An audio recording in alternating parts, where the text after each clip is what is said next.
Avui és la segona jornada de la 5a edició del Festival Panòptic. Moltes gràcies per haver vingut, tot i la pluja, les inclemències. De fet, és per això que estem aquí, en aquest espai com tan recollidet, que és com la sala gran d'homes de l'antiga presó de Mataró. Ens hagués agradat fer-ho al pati, però també ens agrada que plogui, així que hem trobat aquesta alternativa. Estem aquí perquè dintre del programa del Panòptic sempre intentem que hi hagi com un espai on poder tindre discussions i debats com una mica més dilatats entorn l'eix principal del festival, que és la relació entre tecnologia i societat.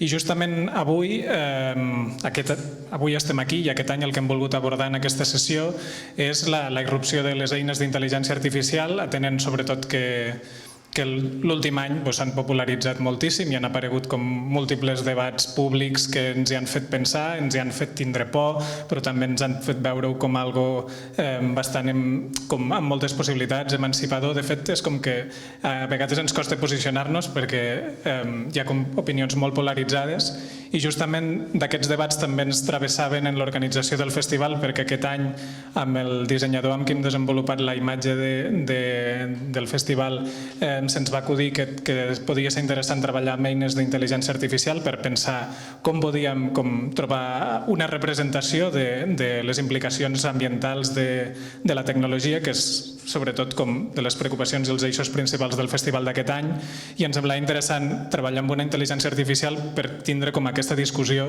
amb aquesta espècie de dispositiu, organisme electrònic amb el que podem tindre com converses i a vegades tenim com sessions una mica oraculars. Però de les preguntes, a vegades tensions o frustracions que sortien de pensar què volia dir abordar la creació amb una eina d'aquest tipus, ens va semblar que era suficientment interessant per poder-ne parlar en una sessió de debat. I justament per això hem convidat al Toni Navarro, al Marc i el Marçal d'Estampa, que a més estan d'artistes a l'exposició que tenim amb el festival, que podeu veure fins al 18 de juny, i a més a la Mila Rodríguez, que ens faci la conducció d'aquest debat, que segur que serà molt interessant. Així que, en realitat, sense dir més coses, ja li dono pas a la Mila perquè introdueixi bé la conversa que tindrem avui i que és el que ens poden explicar cada una de les persones que hem convidat. Perdó. Abans que res, també dir-vos que tenim la barra oberta aquí just al cantó i podem entrar begudes en aquesta sala. També tenim patates i alguna cosa així per picar per estar més a gust, en realitat. Moltes gràcies. Aquesta? Sí, de fet, teniu aquí aigua i gotets. Bona tarda. Primer, moltes gràcies per venir, donar també el dia, però també, com deien per xarxes els del Panòptic, no direm que és un mal temps. Sembla que calia que parlessin bé de canvi climàtic per arreglar-ho, així que benvinguda sigui aquesta pluja. I després gràcies als que m'acompanyen avui, o jo els acompanyo a ells, millor dit. Estem amb el Marcel i el Marc del col·lectiu Taller d'Estampa, que, per si no els coneixeu, és un col·lectiu de programadors, de realitzadors i investigadors que treballen en els àmbits sobretot de l'audiovisual i els entorns digitals, però porteu un temps treballant molt amb la intel·ligència artificial i sempre com des d'una aproximació crítica i gairebé antropològica de les tecnologies, sobretot de la imatge. I amb el Toni Navarro, que és un filòsof especialitzat en teories feministes en relació amb la tecnologia, és realment un referent aquí en tema del xenofeminisme. Qualsevol que hem llegit sobre això ens hem trobat amb el seu nom, però a més també porta un temps que està com la seva recerca actual se centra en els impactes com econòmics, polítics i ambientals de la tecnologia i en concret de la intel·ligència artificial. Per començar, la veritat és que em venia de gust tanta cosa i un micro i potser m'aguantes això? Todo bien. Perquè us volia llegir, us llegeixo primer i després us dic, per si no sabeu què és. Diu: ahora la inteligencia artificial es un dios ciego y nosotros sus ciegos adoradores. En un futuro lejano, la inteligencia artificial será el rey y los humanos sus súbditos. Serán gobernados por máquinas con una mente fría y lógica que no conoce la emoción. No habrá lugar para la imaginación. Será un mundo gris y sin vida, a menos que podamos encontrar una manera de detener este eclipse. Això tan bonic i tan terrorífic, realment qui ho diu és el GPT-2 o potser Jorge Carrión Espejo, que és el que Taller Estampa, amb aquest llibre que han publicat fa poc de Caja Negra, és una de les feines que heu fet més recents, potser, que heu alimentat un GPT-2 i un GPT-3 i té una conversa, és molt recomanable. I us volia llegir això perquè sobretot em cridava l'atenció el que diu que no hi haurà espai per la imaginació, que crec que és com la gran por que hi ha ara mateix. I tot això sona com molt, no? És realment necessari? Això, que deia que no hi hauria espai per la imaginació. I clar, vosaltres ja fa un temps que treballeu amb la tecnologia, en concret amb la intel·ligència artificial, i també això des d'una perspectiva creativa. I us volia preguntar també com us apropeu a la intel·ligència artificial, si és un assistent, si és una eina més, si ho enteneu com un cos tecnològic més en qui treballar, i també per poder començar a plantejar quins són els grans problemes de com un artista es pot apropar a això.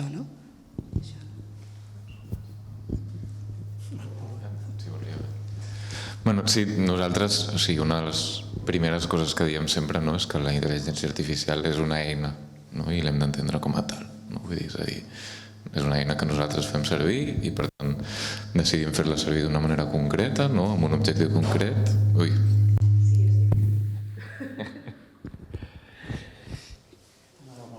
Sí, la meva veu, la meva freqüència de veu ressona amb l'espai.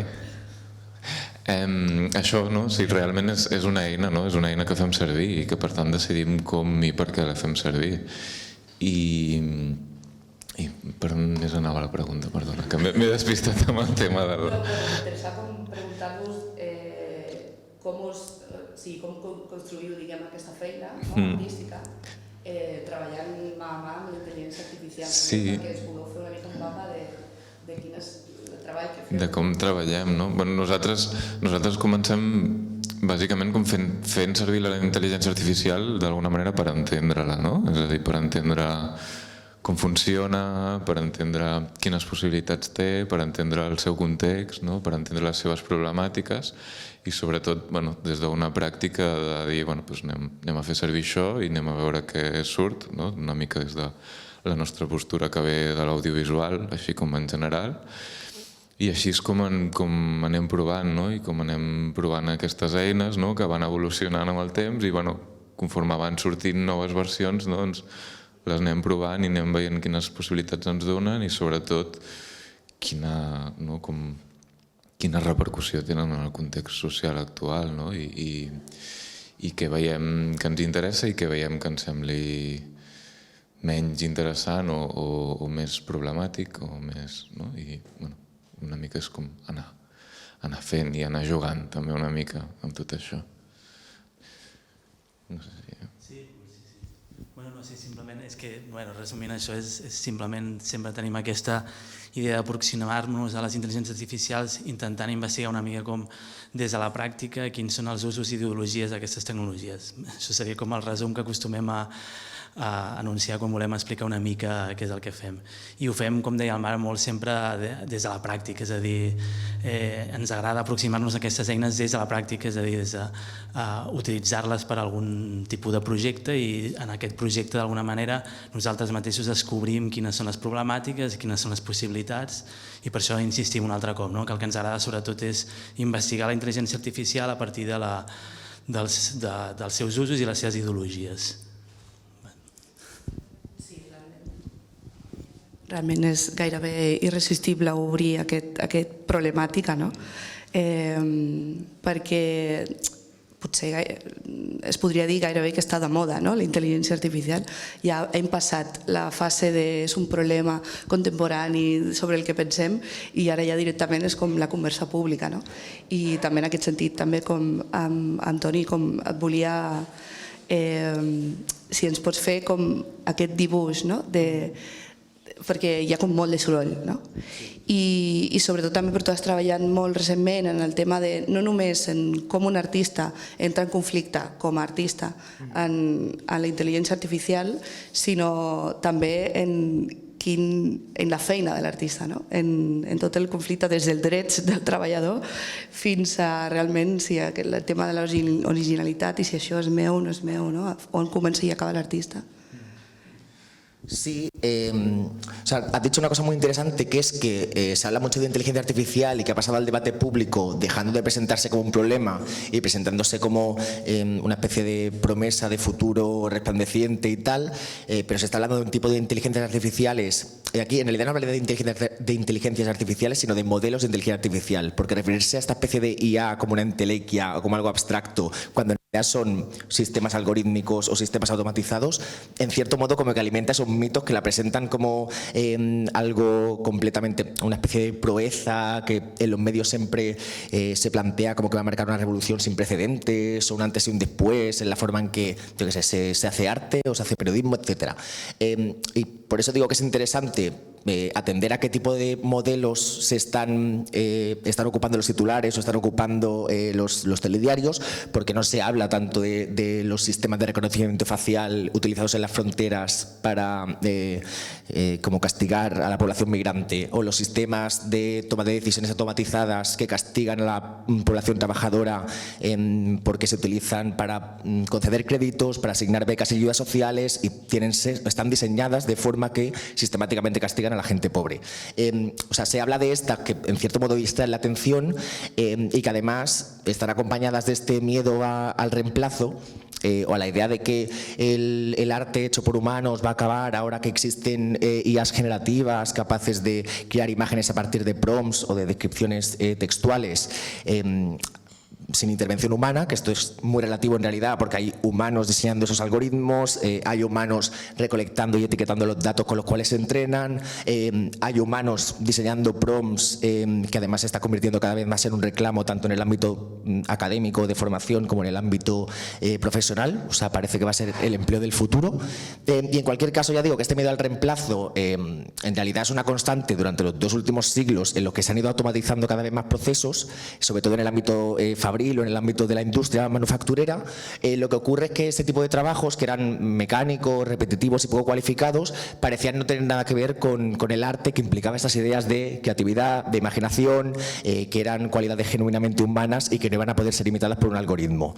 Y en realidad, en cierto modo, me parece interesante esa cura de humildad que supone, ya digo, modelos como DALL-E, modelos como GPT-3, que de repente revelan que no hace falta apelar a estas ideas románticas y como nostálgicas para poder crear una obra que nos conmueva y que nos interpele. Y en definitiva lo que me interesa también es este tipo de usos, como por ejemplo los que se pueden encontrar en el libro que han escrito a 3 bandas, ¿no? Con GPT, con Jorge Carrión y con Estampa, porque muestran que en realidad la cuestión al final es encontrar la forma de relacionarse de forma deseada, cooperativa y como productiva en términos, no sé. Quiero decir que frente a esta idea de reemplazo o de que los robots nos van a quitar el trabajo o que los algoritmos nos van a sustituir la creación artística, en realidad hay un montón de ejemplos en la práctica artística contemporánea que revelan que se pueden encontrar formas muy interesantes pues, de coescritura de un libro, o por ejemplo está Holly Herdon también, que ha entrenado un modelo de IA llamado Spawn a partir de su voz y que le hace los coros y que bueno, pues revelan que no hay que plantearlo todo desde esa dicotomía o desde esa lógica de reemplazo, sino que se pueden encontrar también formas de cooperación deseada que resultan como mucho más interesantes y mucho más generativas.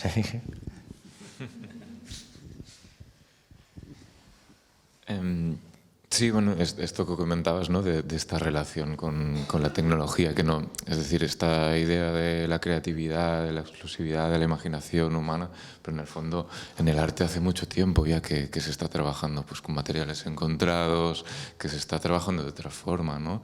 Y quizás más cuando todo este tema ha llegado como al bolsillo, ¿no? Al decir, la gente que está haciendo un trabajo, ¿no? Que le están pagando por eso, ¿no? por hacer imágenes, ¿no?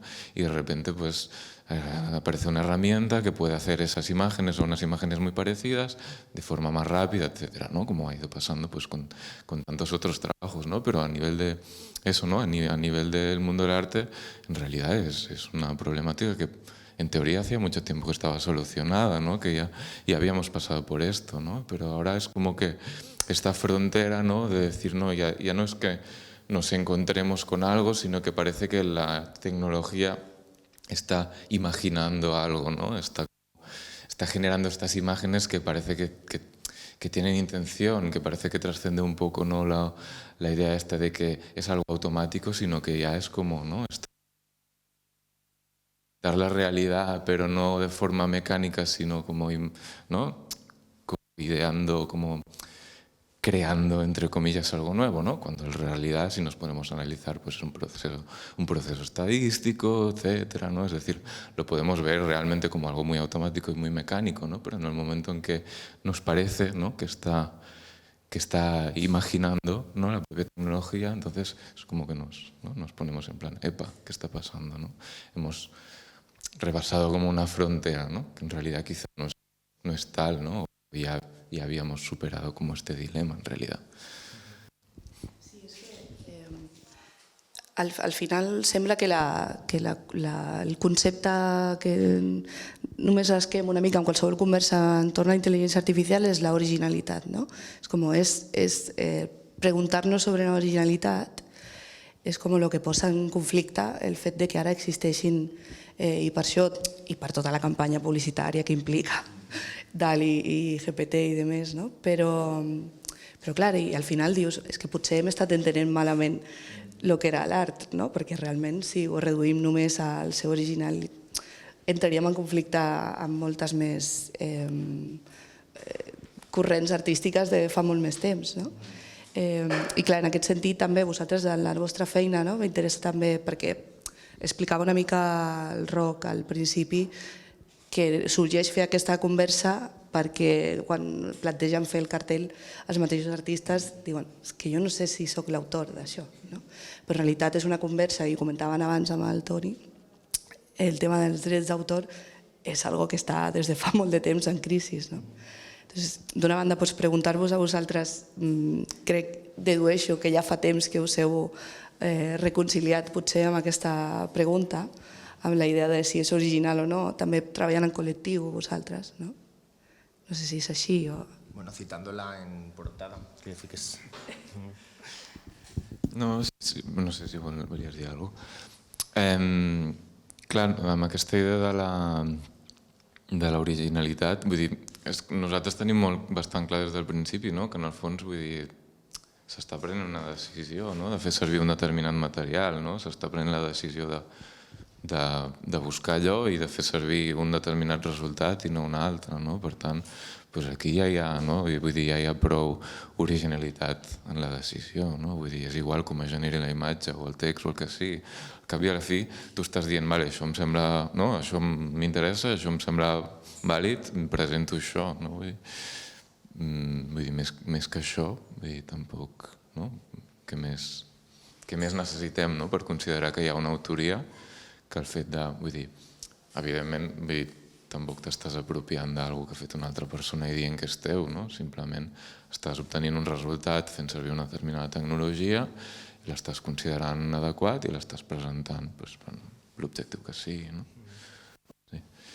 I també tot el tema aquest dels drets d'autor és curiós perquè s'ha arribat a un punt, no? També ha sortit com una posició defensiva davant d'aquestes tecnologies que d'alguna manera s'està defensant com el dret a tenir un estil propi, no? Quan és algo que que mai tampoc s'havia protegit d'aquesta manera, no? És a dir, es protegia la peça, no? Es protegia un resultat concret, però no l'estil, no? Vull dir, l'estil s'han convertit estils tota la vida, no? I ara de cop i voltes, com que això es pot fer de manera automàtica, no? De manera molt més ràpida i es pot fer servir de manera més general, doncs clar, no? Surt molta gent com defensant la idea de que aquell estil és el seu estil, no? I també en aquest sentit, personalment, crec que hi ha com dos temes diferents, no? Un és el tema de que de totes les dades, tota la informació que s'està incloent en aquests entrenaments sense consentiment ni preguntar a ningú, no? I sense que l'autor o autora hagi accedit a que allò s'estigui fent servir, i l'altre és el fet de que algú estigui generant imatges en el teu estil, no? Sigui de manera automàtica o no, perquè en el fons l'estil el pot copiar qualsevol persona, no? El que passa és que ara doncs és més ràpid, no? I potser més fàcil si tens la tecnologia. Sí. Claro, con esta cuestión del estilo y las denuncias de plagio, que por poner un poco de contexto, ha habido muchas denuncias de artistas que han denunciado a herramientas como Midjourney o como Stable Diffusion porque se entrenan con fotografías, ilustraciones que tienen copyright y que forman parte de catálogos o de bancos de imágenes como Shutterstock, o sea que están disponibles en Internet, pero que en teoría deberían estar protegidas por derechos de autor y que sin embargo son utilizadas para entrenar a estos modelos que al final se basan en reconocer patrones y estructuras visuales para luego poder generar imágenes nuevas a partir de estos prompts o descripciones, y muchos artistas se han quejado de que al reconocer o identificar estos patrones les han acabado copiando o plagiando el estilo, los colores, las formas, las temáticas, con lo cual, claro, yo ahí siguiendo mi argumentación anterior y criticando esta idea de creatividad o de originalidad, por un lado me sale esta cosa como de criticar la idea de originalidad diciendo que la originalidad no existe y que solo es una recombinación de elementos ya preexistentes, o celebrando la muerte del autor, pero no puedo evitar pensar o poner en contexto que en realidad estas herramientas son impulsadas y desarrolladas por empresas privadas que lo que están haciendo es como apropiarse o capturar algo que pertenece a un patrimonio común o a un bien público y lucrándose con ello, porque además son herramientas que monetizan y que ahora, cuando han sacado el prototipo, se han podido utilizar de forma gratuita, pero cada vez más están orientadas a blindarse y a que solo se pueden utilizar previo pago. Así que con esto, había una cita de Constantia Schock, que como cerrado el portátil ya no puedo leer, pero básicamente, está la idea esta de pensar que la inteligencia artificial, ya no solo únicamente las generativas que se apropian de obras artísticas de pobres creadores precarios, sino en general el uso que hacen de los datos que generamos las usuarias, que también se deberían considerar un bien común y que podría ser empleado para fines mucho más loables que el perfilado individual con fines publicitarios o para la publicidad recomendada, debería ser visto como una forma de saqueo y de expolio, o sea, como una forma mediante la cual empresas privadas están sacando un lucro y un beneficio privado de lo que debería ser un patrimonio común en manos pues del conjunto de ciudadanía. Es una palabra que me chirría un poco, pero bueno, de la sociedad. Sí, ¿no? Yo voy a decir exactamente esto, que no es tanto que entendamos que estas tecnologías funcionan perfectamente y se tienen que usar en cualquier modo y de cualquier forma, sino que evidentemente ponen en crisis una vez más los conceptos de autoría y de originalidad. En verdad, por ejemplo, en Estampa nunca nos habíamos planteado mucho esto, es verdad, era como si ya teníamos asumido, muchos de nosotros, de hecho Marc y yo venimos de Bellas Artes, de artes visuales, y por lo tanto era como algo que, en el que no caíamos normalmente. Después, evidentemente, te das cuenta que es un tema que sigue candente, ¿no? que vuelve a salir cada vez que hay algún tipo de crisis más, digamos, fehaciente respecto a estos temas. Pero evidentemente, aunque nosotros defendemos esta apropiación, como defendemos el copyleft y defendemos el collage, digamos, imágenes como un patrimonio común, también evidentemente cabe decir que hay un gran fraude con todo esto y que ese fraude proviene no tanto de usar estas imágenes que son patrimonio común, sino de sacar beneficio de ellas. además sin permiso, es decir, en ningún momento estas empresas han pedido permiso para usar estas imágenes que son de todos y que son también de personas particulares para sacar beneficio. Entonces yo creo que más bien la discusión es, o sea, el problema otra vez no es tanto que usemos estas imágenes con otras herramientas, como hemos hecho toda la vida, a veces es con cámaras de fotos, a veces con cámaras de filmar, ahora con tecnologías generativas, sino más bien que haya unas personas que se están lucrando de esto, ¿no? Y solo esas personas, cuando tendríamos que reivindicar que esto es un patrimonio común, ¿no? Y que tendríamos que defenderlo, ¿no? De alguna forma. De fet, no? En aquesta conversa pública de la que parlàvem, no? que ara sembla que és el gran tema, en realitat es parla de la intel·ligència artificial i en concret en la relació amb l'art des d'un cert determinisme tecnològic, no? Des d'aquesta lògica de esto nos viene i no hi ha res a fer i si no pugeu aquí esteu passats de moda i no esteu entenent res i perquè amb vosaltres o sense vosaltres això serà el futur, no? Que és una mica el que tu esmentaves, però en realitat quan rasques una mica veus que és més aviat una estafa sistèmica, no? És aquesta cosa de grans campanyes, de grans empreses, no? Que quan elles entren en el lloc passa a ser un tema, no? Passa a ser algo important.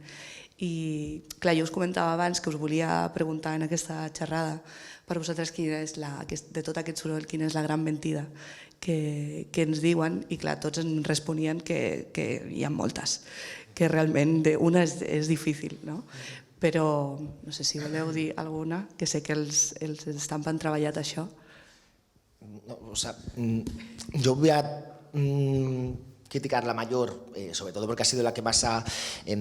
Justamente esto que comentas, de que en los medios y tal siempre se plantea como el futuro, innovación, progreso, etcétera. En realidad, si atendemos a la historia, porque estos modelos generativos se presentan como una especie de proeza que nadie esperaba y que de repente van a crecer exponencialmente porque se van sucediendo los modelos, ¿no? GPT-2, GPT-3, GPT-4, la 5 cuándo. Y en realidad esto impide situarlas dentro de la propia historia del desarrollo de inteligencias artificiales, donde ya ha habido herramientas y modelos previos. Lo único que el avance en técnicas de deep learning o de aprendizaje profundo, el aumento en la potencia de procesamiento y de almacenamiento de datos y por tanto el acceso a bases cada vez mayores con las que entrenan estos modelos ha dado lugar a sistemas cada vez más sofisticados. En el caso de DALL-E, por ejemplo, la primera generaba imágenes un poco más cutres y de repente cada vez las imágenes son más realistas o más precisas, se corresponden mejor con el prompt, pero hay que situarlas dentro de esa historia y que no son rupturas o fenómenos que aparezcan de la nada. Y esta idea de que aparecen de la nada o que de repente exponencialmente se mejoran y se sofistican tiene mucho que ver con el mito que diría que me parece el más nocivo, que es el mito de la singularidad, que básicamente fue la idea que propuso Ray Kurzweil en un momento que se conoce como invierno de la IA, porque la investigación en inteligencia artificial ha pasado por varios momentos. Algunos se conocen como inviernos, que son aquellos momentos en los que no recibe ningún tipo de interés y por tanto tampoco fondos ni hay gente investigando sobre ello en el ámbito académico, y por tanto Kurzweil en ese momento, entre los 70 y los 90, donde se parecía haber alcanzado un callejón sin salida, o donde parecía que el Machine Learning ya no daba más de sí, se inventó una predicción, que es lo que suelen hacer los cibergurús o los futurólogos, donde dijo que en el año 2029 aparecería la primera inteligencia artificial que pasaría un test de Turing válido, demostrando así niveles humanos de inteligencia.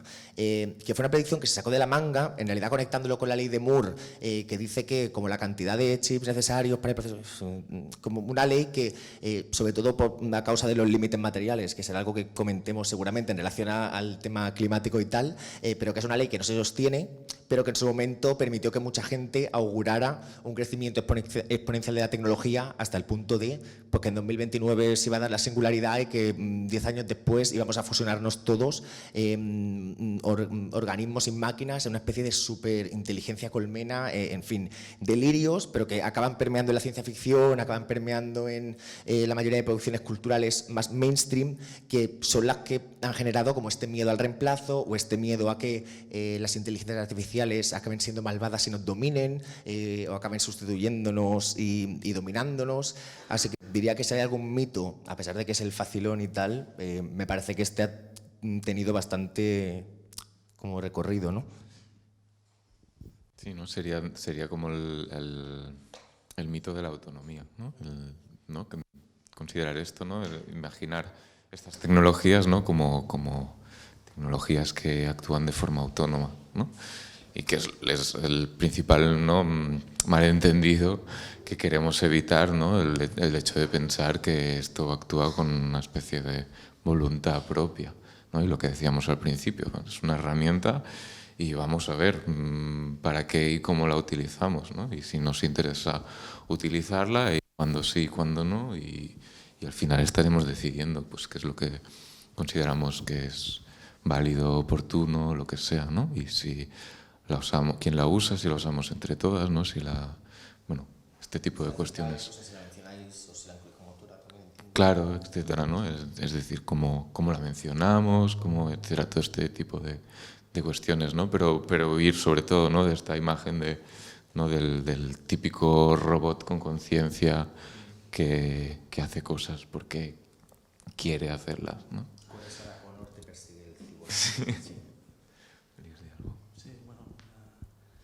No, en raíz de esto también, bueno, per una banda, bueno, el que comentàveu, no? Que és el mite de l'autonomia, no? Si fem una llista de les coses que decideix la màquina, en el cas d'una xarxa neuronal d'aprenentatge profund, que és una forma d'anomenar les intel·ligències artificials actuals, i una llista de les coses que decideixen les persones, ens adonarem que bàsicament la llista més plena és la de les persones, és a dir, decidim el dataset, que són el conjunt d'exemples que li proporcionem a la màquina, decidim l'estructura o el model de la tecnologia, decidim també quins són els resultats vàlids i els que no. Per tant, tot això és una forma de volcar la nostra subjectivitat en la màquina i no té res autònom aquest procés. Hi ha una part d'aquest procés que és el procés que més podem associar a la caixa fosca, que és aquesta autoconfiguració que fa la màquina un cop s'entrena, no? Però la resta de passos tenen a veure, evidentment, simplement amb les nostres decisions i amb les nostres opinions. Això per una banda. L'altre mite jo crec que és en la mateixa definició, o sigui, en els mateixos termes que utilitzem per referir-nos a aquestes tecnologies, amb el terme intel·ligència, amb el terme artificial. Nosaltres ens agrada utilitzar una definició del Kay McDonald que diu que bàsicament que són eines d'automatització de processos basats en exemples i no definicions. Llavors ens agrada molt perquè és una forma de ressaltar que bàsicament aquestes tecnologies serveixen per automatitzar processos, serveixen per automatitzar coses a partir d'exemples, no definicions, és a dir, a partir d'un dataset, que és un conjunt d'exemples. I això l'allunya una mica també d'aquesta idea de la intel·ligència, o en tot cas l'allunya d'aquesta intenció de voler-la associar amb la intel·ligència humana i també amb un tipus d'intel·ligència humana molt específica, seria la intel·ligència associada al cervell, una cosa molt cervell cèntrica, no sé com es diu això, però... I tots aquests termes que tenen a veure una forma d'entendre que és exactament la intel·ligència. Llavors aquí ja està un altre mite, ja només el llenguatge que nosaltres utilitzem per referir-nos a aquestes tecnologies és un mite. I després, per últim, i ja mira, només per utilitzar l'ordinador una mica, ja que el tenim aquí, nosaltres ens agrada també justament jugar a la desmistificació d'aquestes eines. Un projecte que tenim és aquest que es diu Auspicis, que és un projecte, nosaltres diem que és un oracle tecnològic, és un oracle perquè es basa en el concepte de les prediccions arcaiques. Les prediccions arcaiques es feien, entre altres coses, a partir de la visió dels ocells. Nosaltres vam elaborar un oracle que feia les prediccions a partir del vol dels avions. Això va ser així perquè era un projecte que vam fer en el context d'una convocatòria artística que es fa al Prat de Llobregat, i com que el Prat de Llobregat té el delta i té el port i conviuen aquestes dues naturaleses que tant ens impressionen, fins i tot quan passeges pel parc natural, perquè trobes les plaques dels ocells i també trobes les plaques dels avions, no? I trobes els aficionats dels ocells i trobes els plane spotters fent fotografies d'avions. Llavors vam elaborar aquest oracle que el que fa és té un radar que escaneja l'aire i quan detecta un avió estrany, que nosaltres vam decidir que eren avions militars, avions particulars o altre tipus, envia una senyal que fa que la pantalla de LEDs projecti, diguem, una predicció. I aquesta predicció està feta amb una intel·ligència artificial, en aquest cas, bueno, no és GPT-2, era un anterior, que el que feia, que estava entrenada, que havíem nosaltres entrenat amb textos macroeconòmics del Banc d'Espanya i horòscops. Llavors deia coses tipus hoy tendrás el IRPF sensible o coses d'aquestes.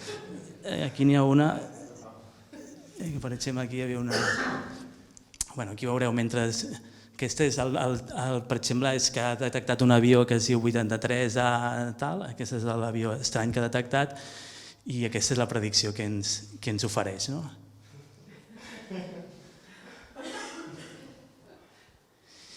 I aquí un altre cop era una forma de desmitificar aquesta idea, entre altres coses perquè molts cops la intel·ligència artificial es fa per justificar discursos macroeconòmics, d'alguna manera mitjançant la tecnologia i la falsa objectivitat i veracitat d'aquesta tecnologia es volen justificar discursos molt sovint macroeconòmics que bàsicament estan basats també en eines d'intel·ligència artificial però que són eines estadístiques i que per tant s'equivoquen com qualsevol altra eina o qualsevol altra predicció, ja sigui mitjançant un ordinador o ja sigui mirant el vol dels ocells. Llavors aquí tenia aquest joc. Però a nosaltres ens agrada molt aquesta desmitificació, ens agrada bastant. Y así he utilizado una micro ordenador. Un par de cosas antes.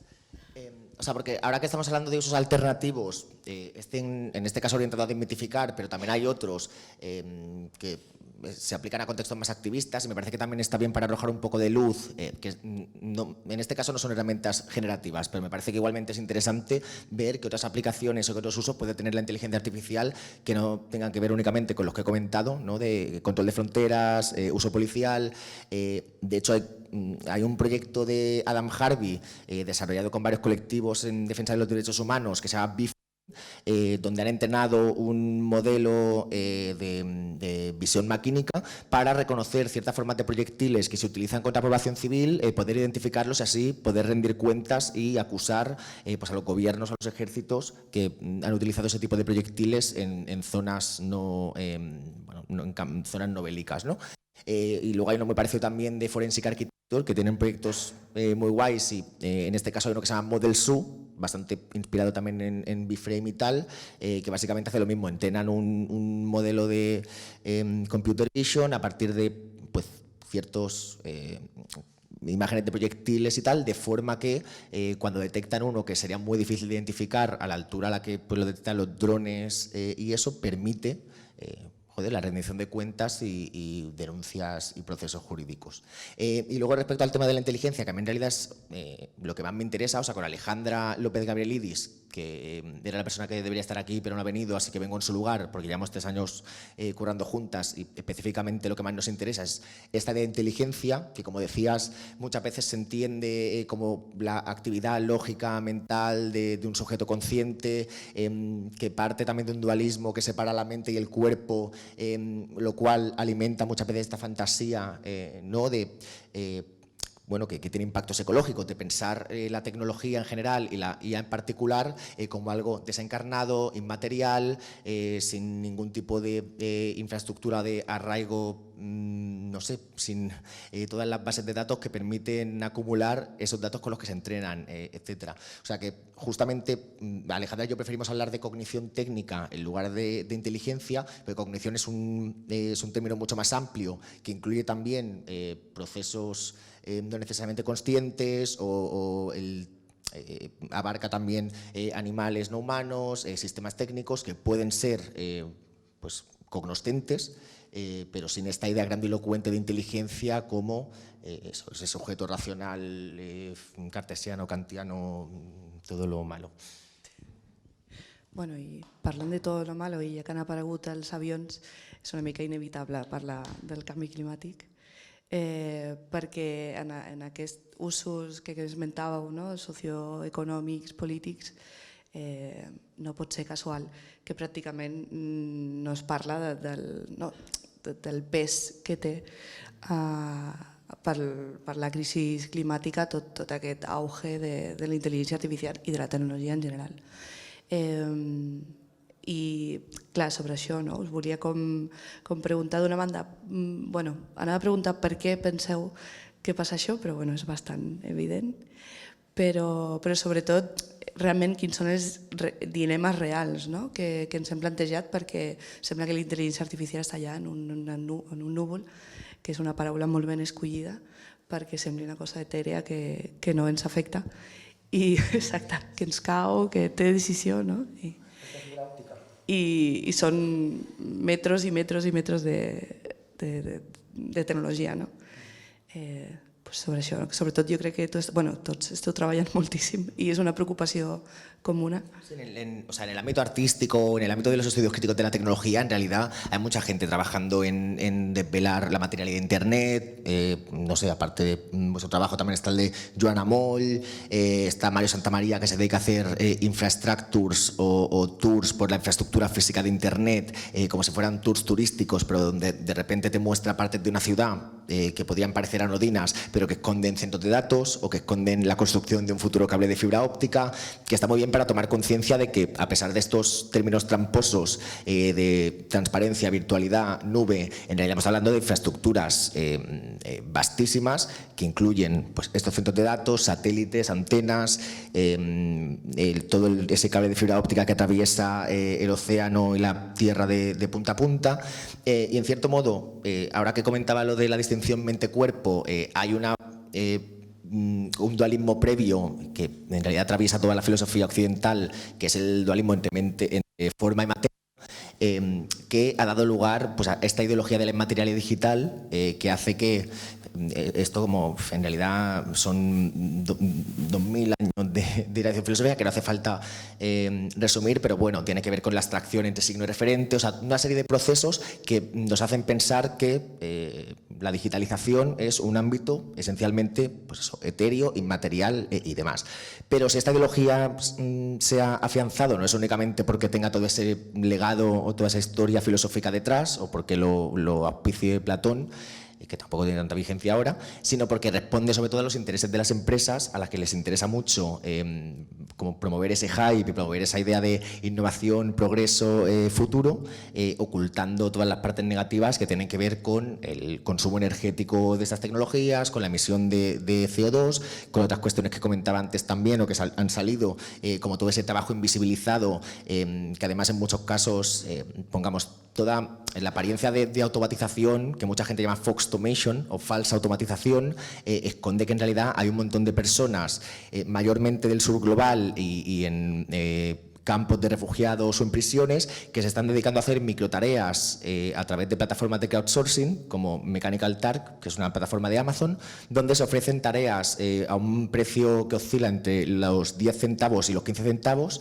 que son las que permiten todo ese etiquetado de imágenes, toda esa transcripción de audios, realización de encuestas, sin las cuales la inteligencia artificial no existiría, y sin embargo se invisibilizan porque conviene mantener esa apariencia de proeza técnica, de magia, esta frase de Clark, ¿no? De toda tecnología suficientemente avanzada es indistinguible de la magia. Pues no es magia, son peña empobrecida currando en campos de refugiados.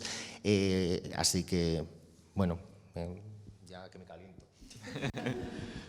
No, sí, eso, ¿no? Este crecimiento exponencial de las tecnologías de inteligencia artificial pasa por un crecimiento es decir, si tenemos estas tecnologías, tenemos modelos que son cada vez más complejos, por tanto, ¿no?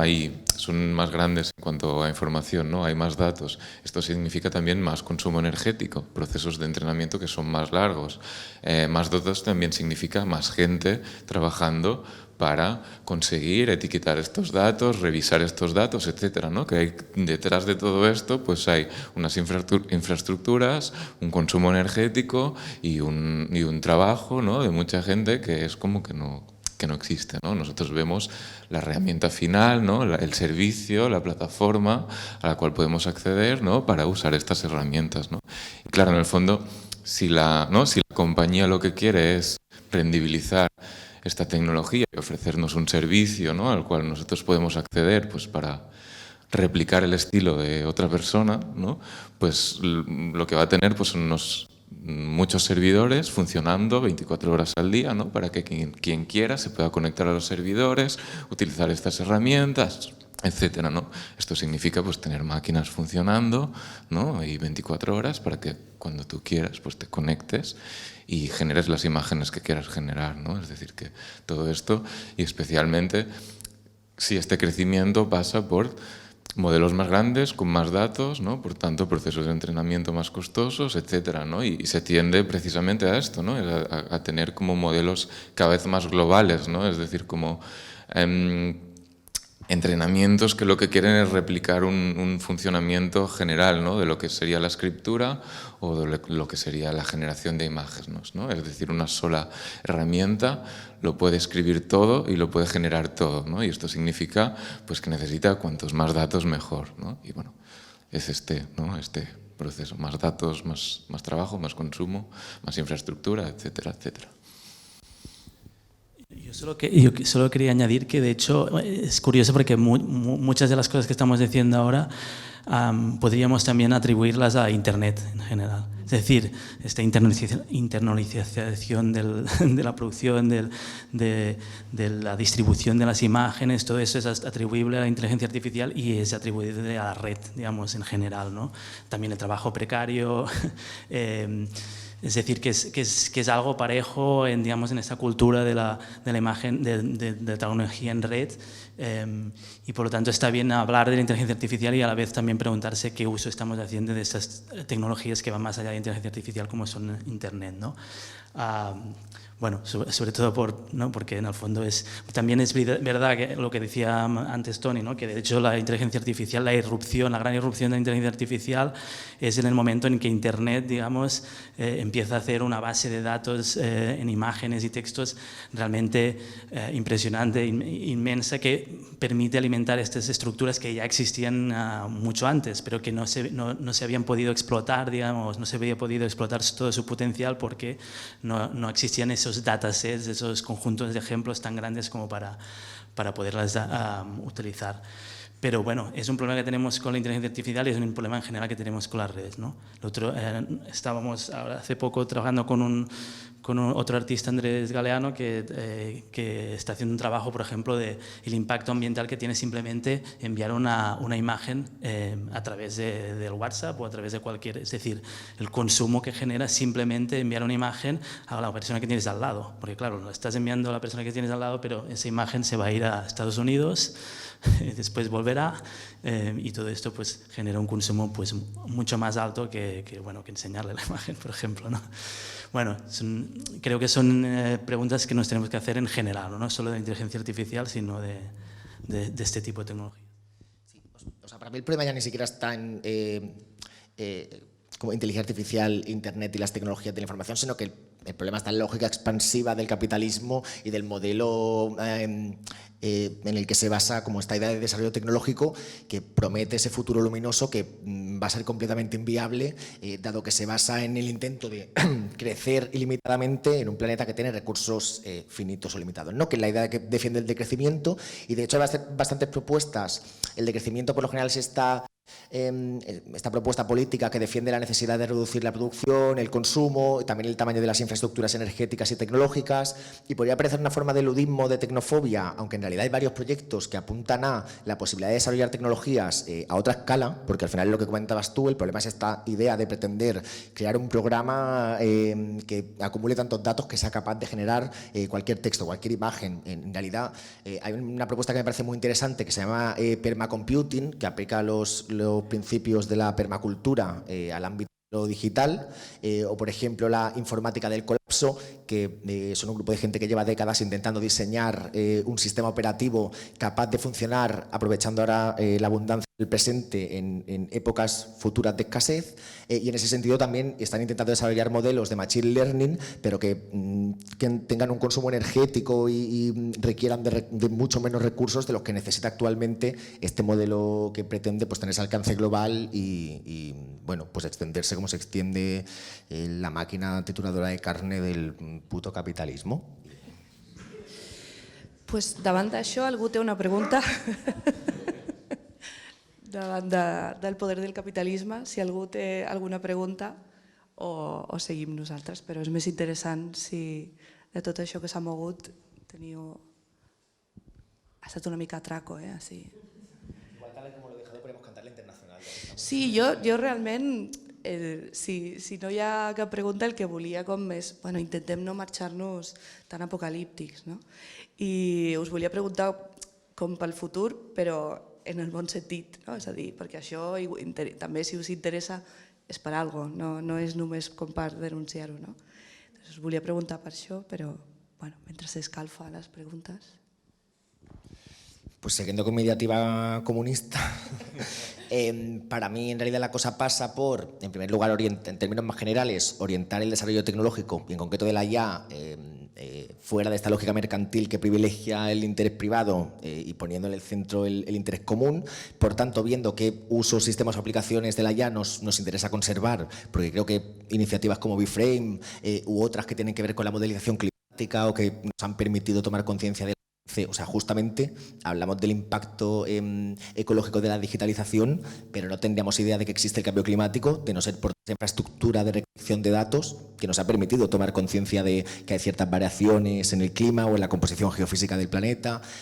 O sea que me parece que la cosa sería priorizar ciertos usos por encima de otros, es decir, hoy en día la economía de datos se basa en todo este perfilado individual, en la publicidad dirigida. Pues igual habría que reorientar toda esa capacidad en vistas a la detección de patrones en los ciclos económicos para la planificación económica centralizada, volviendo como al rollo de Cibersyn y de Allende. No sé, quiero decir, para mí creo que hay usos esperanzados, la cosa pasa por... la apropiación de los sistemas de inteligencia artificial actualmente existentes y directamente algunos que deberían abolirse porque no le veo ningún propósito loable al control biométrico, al reconocimiento facial y todas estas cosas, pero yo auguro, qué palabra tan hostia, cuidado, Kurzweil, cibergurú, no, pero sí que creo que existe como... un futuro ahí. Citando a Bifo, y voy a intentar citarlo sin que me salga su tono de Bolonia porque me resulta casi imposible, pero el futuro es una posibilidad que está inscrita en el presente a la espera de ser realizado. O sea que en realidad en la composición actual y en la forma sociotécnica del presente se puede dar ese futuro de IA comunista donde deje de estar impulsada por OpenAI, que es de Microsoft, y esté impulsada yo qué sé, pues por cooperativas de trabajadores, pero también está la posibilidad de que pues venga la singularidad y arrase con todo. Esa la... No, y bueno, yo el futuro no tengo ni idea, pero sí que, cogiendo un poco el testimonio de Toni, sí que nosotros nos gusta trabajar con estas tecnologías en el ámbito de las artes visuales, buscando un poco aprovechando aquello que las grandes corporativas, para decirlo algo, desechan. O sea, nosotros encontramos el interés en aquello que ellos consideran desechable. Y eso quiere decir, por ejemplo, el error, ¿no? El error nos parece mucho más evocativo a veces en estas tecnologías que el acierto, ¿no? Porque el acierto casi siempre tiene que ver con los usos de estas tecnologías corporizados, es decir, con lógicas productivistas, con lógicas del Big Data, con lógicas extractivistas, con lógicas que tienen que ver con intenciones, digamos, de estas empresas o de sacar provecho de estas tecnologías por parte de unas empresas que tienen, bueno, unos intereses muy bien identificados, ¿no? Por eso a nosotros nos gusta la otra parte, es decir, buscar aquello que las empresas consideran que no es aprovechable, ¿no? Es ese momento en que esa tecnología se equivoca y abre la puerta a otros significados, a otras asociaciones, por ejemplo, entre imágenes y palabras, digamos, elementos evocativos que estas tecnologías pueden generar, ¿no? Esta imagen del panóptic pues es interesante en la medida en que es una imagen que es difícil de pensar si no es a través de una tecnología como una red neuronal de generación de imágenes, ¿no? Todo lo que sea ir, digamos, fuera de esos usos normativos de la tecnología creo que es interesante. Porque realmente, o sea, evidentemente, si nosotros lo usamos como colectivo, entre otras cosas, por mucho que lo critiquemos o lo desmitifiquemos, es porque creemos que tienen un potencial increíble, ¿no? Y que nos fascinan. Pero evidentemente siempre es, digamos, yendo en contrapelo de los usos que estas grandes corporativas dan a estas tecnologías, porque potencial tienen y tienen un potencial muy diferente que podría ser comunal, que podría ser gestionado a través de corporativas. Bueno, yo creo que es buscar esas grietas para ir buscando en estos pretendidos errores, en estos pretendidos elementos o resultados desechados, pues una forma de usar esas herramientas hacia otros lugares, que son muy interesantes, seguro. Sí, ¿no? Un poco como cierre, ¿no? En relación a lo que se estaba comentando, ¿no? Entender este conjunto de datos, digamos que es de una forma u otra se van recopilando por la forma en que, ¿no? tenemos montado, digamos, la infraestructura tecnológica de nuestra sociedad, entenderlos como un bien común, ¿no?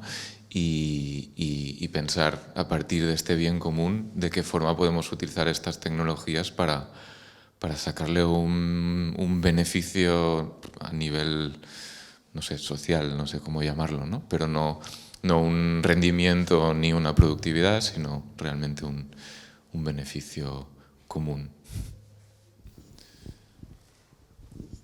Pues...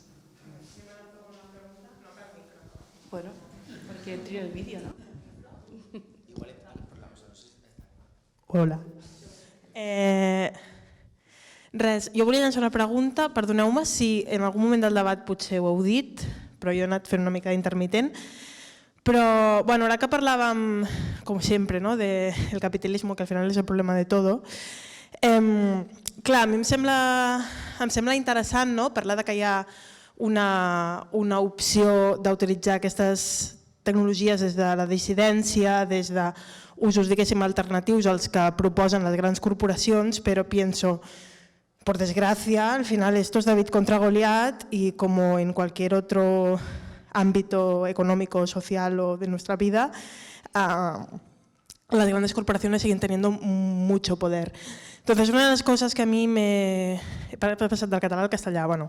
Una de les coses que a mi em genera com por a vegades segurament no és les eines d'intel·ligència artificial, sinó el fet que aquestes eines estiguin en mans de certes empreses, certs perfils de poder, diguéssim. Llavors, aquí la pregunta que us volia llançar una mica és parlar més enllà de construir, diguéssim, o sigui, d'utilitzar aquestes eines amb usos divergents als les grans corporacions, si creieu que cal que les administracions regulin d'alguna manera, o sigui, que posin d'alguna manera que hi hagi una limitació o una regulació als usos que es fan d'aquestes eines per part de, estic parlant de grans empreses, grans corporacions, Google, etc. I per portar-ho una mica més com el debat d'avui, perquè sé que potser és un tema molt ampli, podríem concretar-ho a les intel·ligències de generació d'imatges i vídeo, no? Que a mi això és una cosa que em genera inquietud a vegades pensar com algú pot utilitzar això, em pot fer un mal ús. Per exemple, vaya xapa, us estic pagant, però una cosa amb la que jo estic molt en desacord és amb l'ús indiscriminat que s'està fent del deepfake. I, per exemple, veient a vegades el programa aquest de la Sexta, l'Intermedio, fan un ús còmic del deepfake i agafen com, transformen les seves cares amb les de personatges famosos per fer un gag. I a mi em sembla fatal, perquè penso, si tu pots fer això, ho pots fer un altre... Jo entenc que a tu t'ho perdono perquè l'ús que n'estàs fent em sembla simpàtic, però em sembla molt pervers i penso que se'n podria fer un molt mal ús. I demostra que no hi ha una regulació amb això, no? O sigui que realment és campixa, vull dir que jo lo puedo utilizar, pues lo puede utilizar cualquiera, no? Llavors una mica el que em preocupa és com crear un marc que ens protegeixi de l'ús d'aquestes eines per part de certs perfils, però que tampoc nos corte las alas, no sé com explicar-ho, saps? Bueno, vaya chapa, perdone. O sea, aparte de la respuesta implica irse ya del ámbito de generación de imagen a la teoría política, porque gran parte del problema tiene que ver con que las arquitecturas de gobernanza actuales, que se basan en el Estado-Nación desde la Paz de Westfalia, ya no sirven para gobernar muchos de los retos, no únicamente los que tienen que ver con la tecnología o la automatización, sino también con pandemias, cambio climático. O sea, como que la escala del problema siempre es o demasiado grande o demasiado pequeña, y hay muchas propuestas en ese sentido que abogan por la creación de distintas formas de gobierno multiescalar, donde pues haya ciertas instituciones que atiendan a esos problemas de escala menor, mientras que otros. O sea, al final la idea sería una política planetaria, entendida como democracia transnacional, porque si no puede tener un tinte muy perverso de nuevo orden mundial, pero básicamente si no hay forma de contrarrestar a potencias o corporaciones transnacionales de la soberanía de un Estado-nación completamente impotente, ni siquiera agrupándose desde... Hoy, por ejemplo, con el tema de la IA generativa, sí que... Joder. Sí que estaba previsto, aunque no sé si se ha hecho al final, someter a votación una legislación, pero que al final siempre acaban siendo insuficientes porque la velocidad avanza a una velocidad que es imposible de seguir por los gobiernos y las leyes, pero básicamente pretendían reforzar esta idea del copyright para garantizar que no vuelvan a darse vulneraciones de derechos y que no vuelva a haber estos plagios a artistas, pero de nuevo, realmente la respuesta pasa por fortalecer todavía más las leyes de copyright, cuando en realidad toda la cultura digital de los 90 abogaba justo por lo contrario, y hace unos años estábamos diciendo muerte a Sydney, como, no sé, curioso. Para mí, o sea, yo creo que esta microregulación, esos intentos como de poner ciertos límites a estas grandes empresas que acaban haciendo lo que quieran, pasa por, y esto puede parecer como muy fantasioso, pero también parecía fantasioso la idea de imponer una tasa impositiva del 99%, y en Estados Unidos hubo en el siglo XX un momento en el que como hubo un impuesto del 90% a la riqueza, y para mí la cosa sería... pues ya digo, expropiar. Sé que, no, o sea, para mí la clave está en cierto modo en el régimen de propiedad.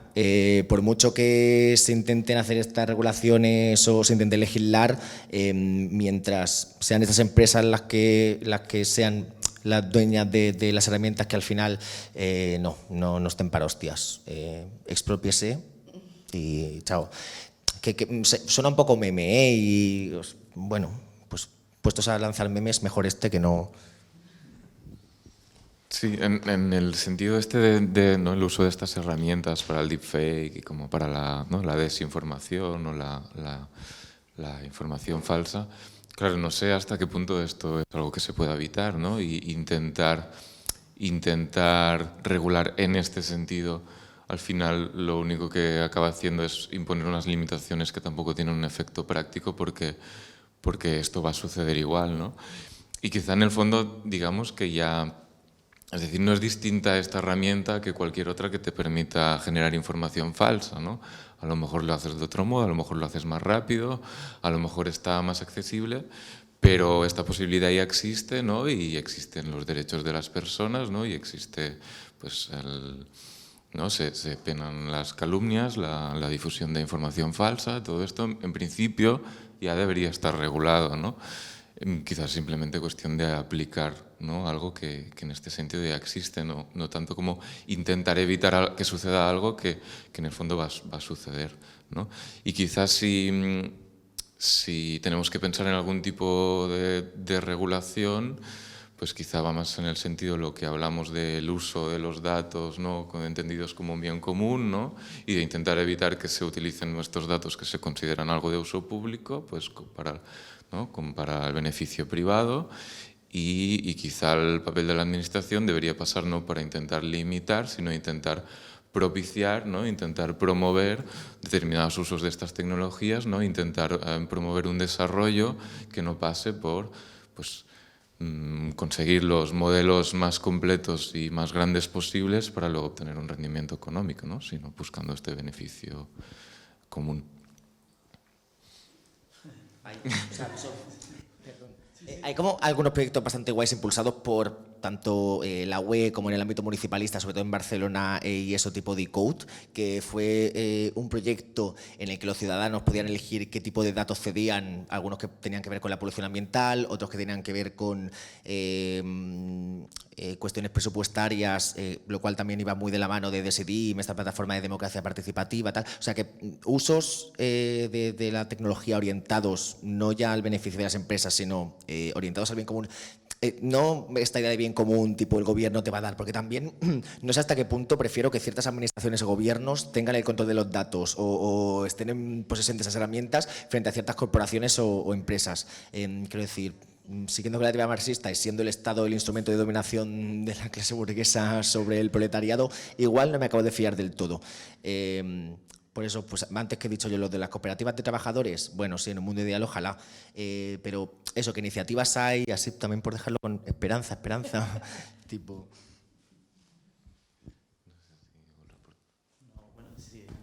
No, simplemente sí, bueno, incidir en lo que han dicho, ¿no? Per una banda, incidir en la idea que bueno, és més fàcil fer una mentida, o segurament trobem més mentides escrites que en deepfakes, per començar, i això ha existit des de sempre. És a dir, que el control de la mentida o de transgiversar la realitat doncs, bueno, és un problema que hem tingut sempre.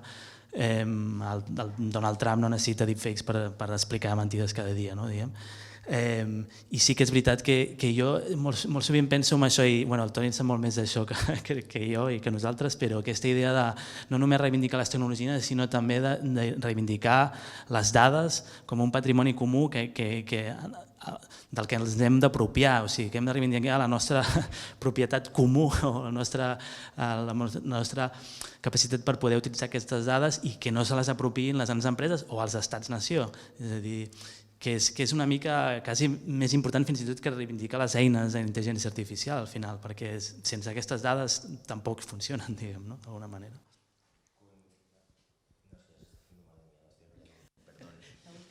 Vale, no, que justo con Alejandra, ojalá estuviera aquí, porque Alejandra trabaja mucho en torno a la idea de datos como segundo cuerpo o reivindicar como la relación tan íntima que hay entre esos datos que generamos y al final por los que pasa toda nuestra vida afectiva, toda nuestra interacción con toda nuestra comunicación, tal. Y en su momento se nos ocurrió la idea de aplicar los principios de la justicia reproductiva, que fue este movimiento de los años 70, de mujeres que luchaban contra la institución biomédica y la forma en que las desposeían de su cuerpo y tal. Su lema era nuestros cuerpos, nuestras vidas, y el lema en este caso que se nos ocurrió con Alejandra era nuestros datos, nuestros propósitos, que esto implica el derecho a abortar, por ejemplo, inteligencias artificiales no deseadas, pero también el derecho a que se den las condiciones para que aquellas IAs que sí que queremos gestar, entendiendo que al final se alimentan, no son entrenadas con esos datos y por tanto lo que dan a luz a esas inteligencias artificiales, pues también deberíamos poder eso, no solo posicionarnos de forma reactiva o que no queremos, sino también pues nuestros propósitos. No sé si hi ha una última pregunta curta. No hi ha cap pregunta. Pues aleshores ho deixarem aquí. Moltes gràcies a vosaltres per la conversa, que podria durar moltes hores, però esperem haver mogut coses com a mínim, i gràcies als que heu vingut i al Panòptic.